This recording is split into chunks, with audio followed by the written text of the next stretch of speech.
Hello everyone, welcome back to my channel Dual Cracker. आज हम Newlands law of octaves पढ़ने जा रहे हैं। इससे पहले हमने डॉबिनियर का ट्रेड पढ़ लिया है।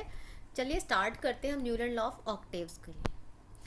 जो न्यूलैंड है वो एक साइंटिस्ट थे। उन्होंने लॉ ऑफ ऑक्टेव्स दिया था। ऑक्टेव्स मतलब होता है 8।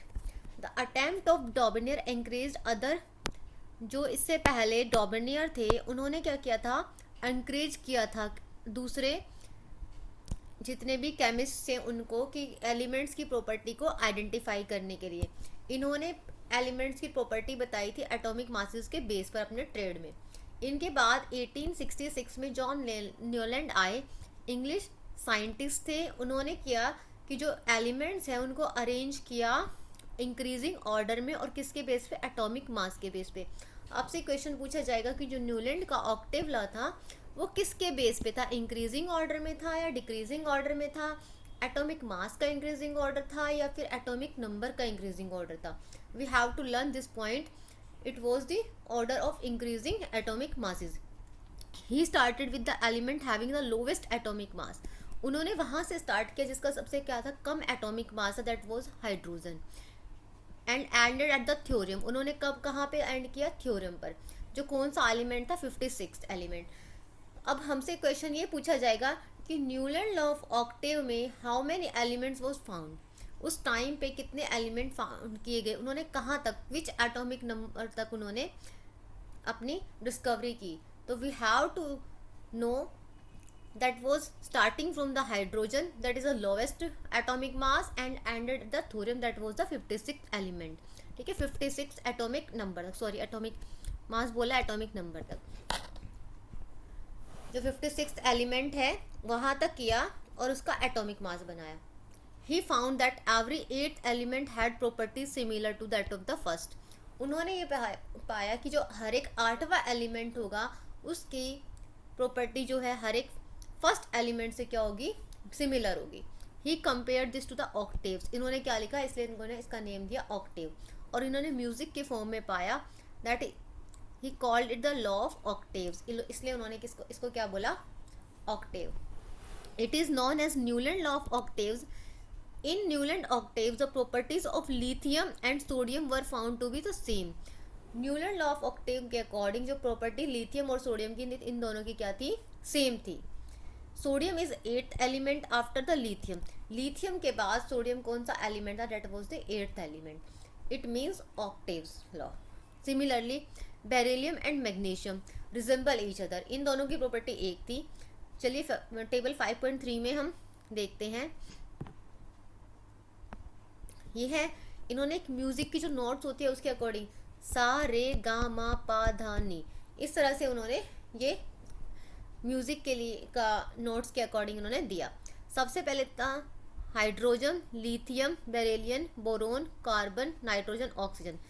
ठीक है, फ्लोरीन, सोडियम, मैग्नीशियम, एल्यूमिनियम, इस तरह से उन्होंने रखा। लेकिन उन्होंने क्या बोला, देखो हाइड्रोजन की और फ्लोरीन की, क्लोरीन की, कोबाल्ट और निकल और ब्रोमीन, इन सब की प्रॉपर्टी क्या थी, सेम थी। और इन सब की क्या थी, सेम थी। इन्होंने इस तरह से सा में सारे एक जैसे रखे, रे में एक जैसे, गा में एक जैसे, माँ में एक जैसे और पा में एक जैसे, और दा नी, इन सब में उन्होंने एक जैसे एलिमेंट्स रखे। और जहाँ पर वो नहीं रख पाए, जैसे उन्होंने फर्स्ट वाले में 5 to 6 एलिमेंट्स रखे हैं, तो लास्ट वाले में उन्होंने 4 एलिमेंट्स रखे, बाकी उन्होंने एम्प्टी स्पेस छोड़ दिया। तो उन्होंने 56th एलिमेंट तक ऐसे अरेंज कर दिए थे।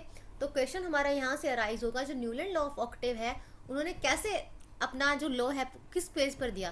तो we will set that on properties के बेस पे, और कौन सी थी, in the increasing of the order of the atomic mass की। It was found that the law of octave was applicable only up to calcium. लेकिन ये पाया गया कि जो न्यूलैंड का लॉ ऑफ ऑक्टेव है वो कहाँ तक सक्सेसफुल था, that was the till this calcium, and calcium has the atomic number 20। Every calcium, after calcium, every 8th element didn't possess the property similar to that of first।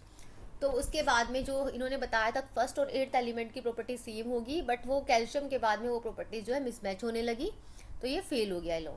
It was assumed by Newland that only 56 elements exist in nature.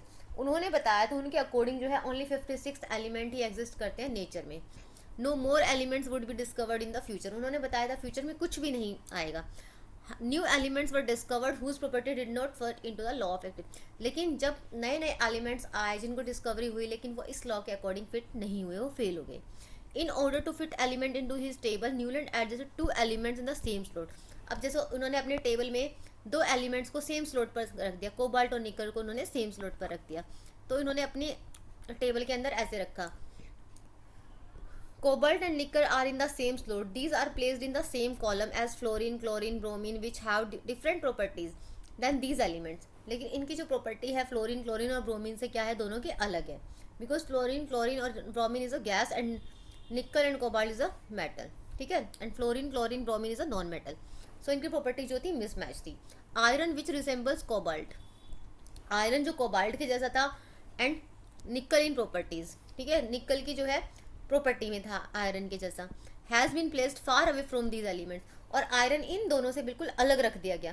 तो जो है with the discovery of noble gas the law of Octave becomes irrelevant, लेकिन जैसे ही बाद में noble gas की discovery हुई तो लॉ ऑफ ऑक्टेव क्या हो गया, वो इररेलेवेंट प्रूव कर दिया गया।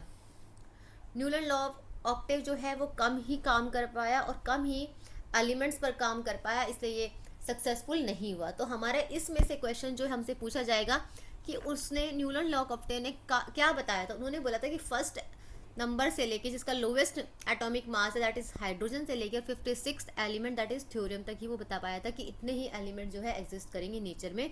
दूसरा उन्होंने बोला था कि फर्स्ट और 8th एलिमेंट की प्रॉपर्टी जो होगी वो सेम होगी, बट ऐसा नहीं हुआ, सिर्फ कैल्शियम तक ही ये सारी प्रॉपर्टी जो है मैच करी, उसके आगे ये लॉ जो है फेल हो गया। इसके अलावा उन्होंने ये बताया कि जो उन्होंने कोबाल्ट और निकल को ब्रोमीन, फ्लोरीन और क्लोरीन के साथ में रखा है, that was in these properties are different from each other, क्योंकि फ्लोरीन, क्लोरीन और bromine these are non metals, these are gases, so this is not successful. और फिर उन्होंने आयरन जो है, आयरन की प्रॉपर्टी कोबाल्ट और निकल की जैसी है, बट उन्होंने आयरन से इनको बिल्कुल दूर रख दिया, तो ये जो है इररेलेवेंट प्रूव हो गया जैसे ही नोबल गैस की डिस्कवरी हुई। This was Newlands law of Octave, ये लॉ ऑफ ऑक्टेव था। उसके बाद काफ़ी सारे क्योज हुए इसके पीरियोडिक टेबल के अंदर जो हम पढ़ेंगे। मैंडलीव आए, उन्होंने क्या बताया ये हम अपनी नेक्स्ट क्लास में पढ़ेंगे, नेक्स्ट टॉपिक पढ़ेंगे, अपना टॉपिक जो हम शॉर्ट रखेंगे ताकि हमें जो है बिल्कुल ही आराम से हम इस चैप्टर को इजीली अपनी NCERT की एक एक लाइन को डिटेल में हम समझ सके। चलिए नेक्स्ट क्लास में करते हैं हम अपना नेक्स्ट टॉपिक।